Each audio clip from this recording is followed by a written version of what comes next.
You are living inside a controlled hallucination that your own skull generates every millisecond, and you have never once checked the walls for cracks. Right now, the weight of your body against the chair, the temperature of the air on your face, the sound of your own breathing, none of these exist where you think they do. Outside your head, there is only vibrating particles, empty space, and silent electromagnetic fields. No color, no pain, no meaning. The entire rich, textured, gut-wrenching movie of your life is being projected by 1.5 kilograms of electrochemical tissue that has never seen light, never heard a sound, never felt a touch. That tissue sits in absolute darkness and absolute silence, and yet it conjures the scream of a child, the red of a sunset, the ache of a memory.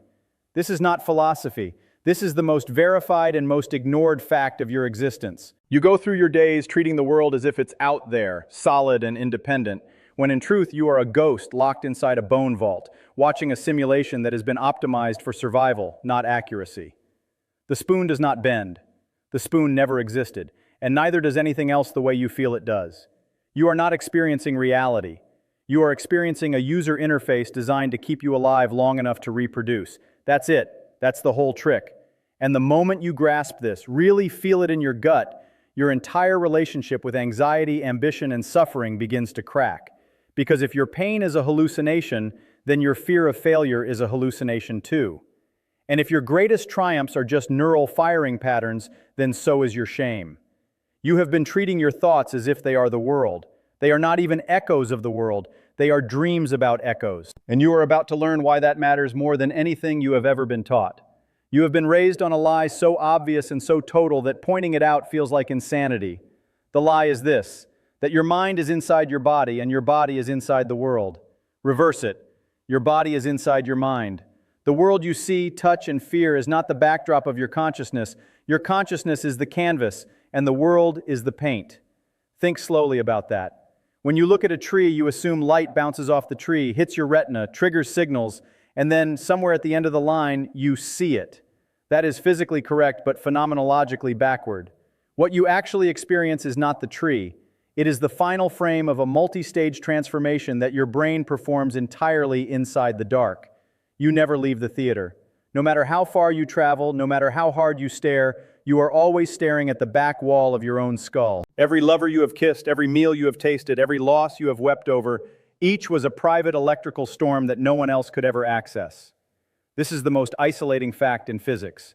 You are utterly, permanently alone inside your awareness, and yet you spend your life pretending that loneliness doesn't exist, filling it with noise, purchases, and performative busyness.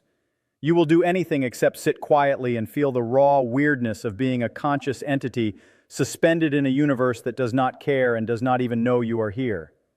And here is the first brutal question you will not answer honestly. If your entire reality is a construction of your own nervous system, why have you handed the remote control to everyone except yourself? Why does a stranger's comment on a screen dictate your mood for hours? Why does a corporate logo trigger loyalty or disgust? You built the projector, you own the theater, and you have let algorithms, advertisers, and anxious relatives sit in the director's chair. That ends when you realize that your suffering is not caused by events. It is caused by your unconscious agreement to take those events as real. Events are neutral data. Your hallucination paints them with panic or peace. You have been blaming the brush for the work of your own hand. The first shocking truth you need to swallow whole is this: you have never had a thought. Thoughts have you. Watch your mind for 60 seconds without grabbing onto anything. You will see that mental content arises spontaneously, from nowhere, for no reason you can locate. An image of an old embarrassment, a planning impulse about dinner, a fragment of a song you hate. You did not choose any of these. They appeared like weather. And then the part of you that calls itself I grabs one, claims ownership, and starts narrating. That narrator is not the author. It is a passenger who stole the steering wheel and now insists it was always driving. Neuroscience has mapped this with brutal precision. The readiness potential, a spike in brain activity, occurs hundreds of milliseconds before you report a conscious decision to move. Your brain acts. Then you invent a story about why you chose to act. You are not the decider. You are the press secretary smoothing over the chaos after the fact. This is not a fringe theory. This is replicated, published, and ignored because it feels too threatening to absorb. Most people hear it, nod intellectually, and then go back to living as if they are in control. But you are not going to do that. You are going to feel the implication. your pride, your grudges, your heroic self-image, all of them are post hoc fictions assembled by a brain that already did what it was going to do. You have been arguing with your spouse about who said what, defending your position, when neither of you had any real agency in the moment. You have been punishing yourself for weakness, as if you chose to feel tired or afraid. You did not. The fear arose, the fatigue arose, and the narrating voice labeled it failure. This is not an excuse for cruelty or laziness. It is the opposite. It is the end of blame and the beginning of actual responsibility. Because if you are not the thinker of your thoughts, then you are also not the victim of them. You can stop identifying with the noise. You can watch the storm from a place that is not battered by it. That place, the witness, the awareness that notices thoughts without claiming them, is the only genuine freedom you will ever have. And you have never once been trained to use it. The second shocking truth is uglier and more personal. You are addicted to your own suffering. Not because you enjoy pain, but because your brain has learned that certain loops of rumination, resentment, and self-pity produce a reliable hit of chemical regulation. Feeling wronged releases cortisol and then opioids. Feeling superior releases dopamine. Feeling hopeless numbs the terror of hope. Your misery is not a malfunction, it is a strategy, a deeply stupid, ancient biological strategy that your nervous system mistakes for safety. You say you want to be happy, but you scroll through news that enrages you. You say you want peace, but you replay conversations that humiliate you. You say you want presence, but you reach for your phone the second boredom whispers. Your actions are the truth. Your words are the excuse. And the gap between them is where you have been hiding from yourself for years. Look at what you actually do, not what you intend. Look at where your attention goes when no one is watching. That is your real religion. And if that religion worships distraction, outrage, and numb consumption, then your consciousness, that one in a cosmic fluke miracle, is being fed into a furnace to keep your anxieties warm. You have confused the fire alarm for the fire, the discomfort of boredom, the ache of silence, the prickling vulnerability of having no task to perform. Those are not dangers, they are doorways. But you have been trained since childhood to treat every uncomfortable sensation as an emergency that must be solved with a product, a scroll, or a snack. Your attention has been colonized, your awareness has been harvested, and you paid for the privilege with your time. The physics of this is simple. A neuron that fires together wires together. Every time you escape discomfort with distraction, you deepen the groove of escape. Every time you let a notification hijack your focus, you weaken your ability to choose where your mind rests. You are not losing focus. You are losing the neurological infrastructure that makes focus possible. And one day, you will sit down to do something that matters to you, really matters, and you will find that you cannot. The theater will be empty. The projector will hum with static. And you will realize that you sold your capacity for deep presence for a feed of thumbnails and likes. That is not a tragedy, that is a transaction. And you signed the contract yourself every single day with every single swipe. Here is the mindset shift that will crack this open. And it must be brutal because you have been coddled by soft phrases like self-care and mindfulness. Stop trying to feel better. Start getting better at feeling. The goal is not to replace negative experiences with positive ones. The goal is to burn away the illusion that you need to escape any experience at all. Your anxiety is not a problem to be solved. It is a signal to be read. Your sadness is not a malfunction. It is a depth gauge. Your boredom is not a void to be filled. It is a mirror showing you what you have been avoiding. The physics of consciousness offers no comfort. It offers no guarantee that suffering will end. What it offers is something far more valuable. The knowledge that suffering is not what happens to you. Suffering is what happens when you resist what happens to you. Pain is inevitable. Pain is data. Pain is the firing of C fibers and the activation of the anterior cingulate cortex. Suffering is the secondary story you add. The judgment that this pain should not be happening. That you are a victim, that the universe owes you comfort. That story is not mandatory, you can drop it. Not by suppressing pain, but by looking directly at it. The next time you feel something uncomfortable, hunger, frustration, loneliness, do not reach for a solution. Do not name it. Do not run. Just feel the raw physicality of it. Where is it in your body? What is its shape? Does it pulse or does it burn? Stay with it for 90 seconds, that is all. 90 seconds of pure, non-judgmental attention. What you will discover is that raw sensation, without the story, is not unbearable. It is just energy. It rises, it peaks, it falls. The only thing that makes it endless is your resistance to it. You have been fighting ghosts. The ghosts are made of your own refusal to look, and that refusal has cost you your peace, your presence, and your capacity to truly live inside the one miracle you will ever receive. The shift is from avoidance to attendance, from controlling to witnessing, from asking, "How do I make this stop?" to asking, "What is this exactly without my opinion about it?" That question will not make you happy in the way you think. It will make you free. And freedom is not the absence of struggle. Freedom is the ability to struggle without losing yourself inside the struggle. The third shocking truth is the one that will make you angry. And that anger is the signal that you have been lying to yourself.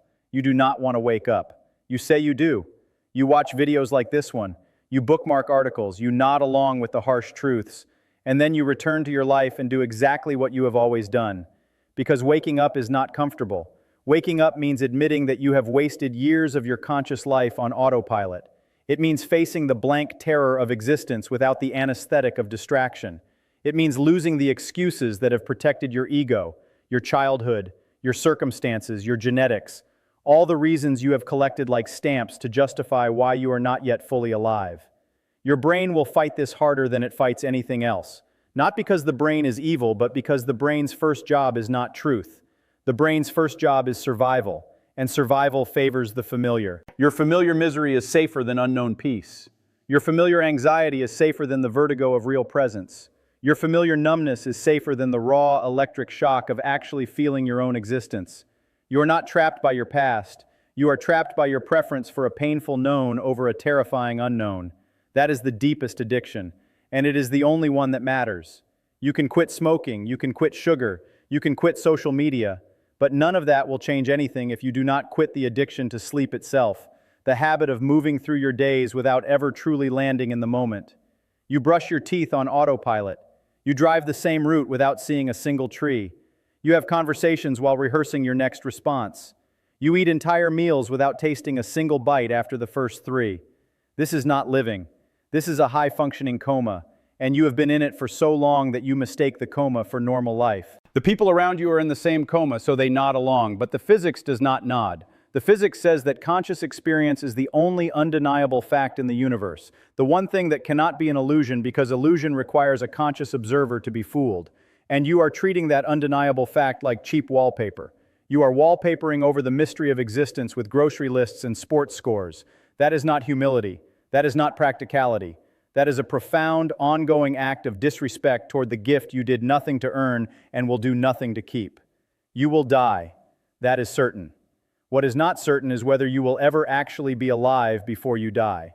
Not surviving, not coping, not performing, being, fully, painfully, gloriously present to the raw fact of this breath, this pressure, this flicker of awareness that has never once left you, even when you abandoned it for years at a time. Your consciousness has been waiting, patient, silent, unconditionally present, and you have been looking everywhere except at it. So here is your call to action, and there will be no softening because you have been softened enough. Tonight, before you close your eyes to sleep, you will do something you have never done. You will stop hunting for the next thing, the next video, the next thought, the next worry. You will sit upright. You will close your eyes, and you will ask yourself one question, and you will not look away until you feel the answer in your body, not just your head. The question is this: what is it like to be me, right now, without any story about what it should be like? Do not answer with words. Words are the distraction. Feel the raw texture of your existence, the aliveness in your fingertips, the subtle pressure of gravity, the silence behind the mental chatter. Stay there for 2 minutes, not 10, 2. If you cannot spare 2 minutes to face your own consciousness, the one phenomenon in the universe more miraculous than black holes or quantum entanglement, then you need to admit that you do not want to wake up. You prefer the coma. That is a choice. It is a valid choice. But it is a coward's choice, and you have made it enough times. Tomorrow morning, when the alarm tears you out of sleep, you will have a 3-second window before the autopilot grabs you. In that window, before you remember your name, your debts, your resentments, your plans, in that raw, unguarded slit of awareness, you will whisper to yourself, "I am here, I am conscious, and I will not waste this day dreaming that I am already dead." Then you will get up, and you will fail. You will forget. You will slip back into the trance within an hour. That is fine. The goal is not perfection. The goal is to have 1 second today when you are more real than your thoughts. Just one. Do that tomorrow. Do it the day after. And one day, without warning, you will catch yourself truly seeing a leaf, truly hearing a voice, truly feeling the impossible fact that you exist. And in that moment, you will understand why the physics of consciousness is not an abstract puzzle. It is the only instruction manual you will ever need. The door is open. You have always been standing in front of it. The only question is whether you will finally walk through or spend the rest of your brief, precious, inexplicable life staring at the handle. Choose now.